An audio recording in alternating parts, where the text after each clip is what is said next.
அவளது கண்கள் கவனமாய் துளிர்க்கும், அழகெனும் சுமையை அமைதியாய் சுமக்கும். அவள் பேசாத வார்த்தைகள் பயமாய் இருக்கும். நட்பெனத் தொடங்கி நல்ல காதல் வளர்ந்துவிடும், நாட்கள் இறந்துவிடும், அவள் மௌனம் மறைந்து வரும்.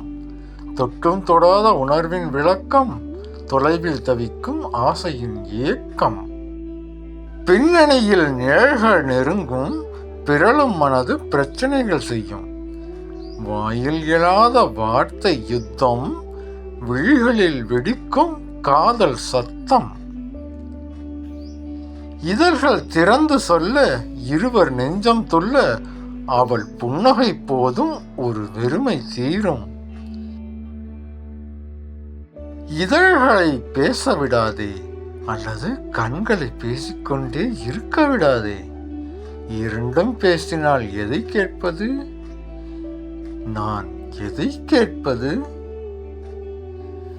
செவிக்க உணவில்லாத போது என்றான் திருவள்ளுவன். கண்களுக்கு புன்னகை இல்லாத போது இதழ்களுக்கும் சிறிது இயப்படும் என்கிறான் கவிதைக்காரன்.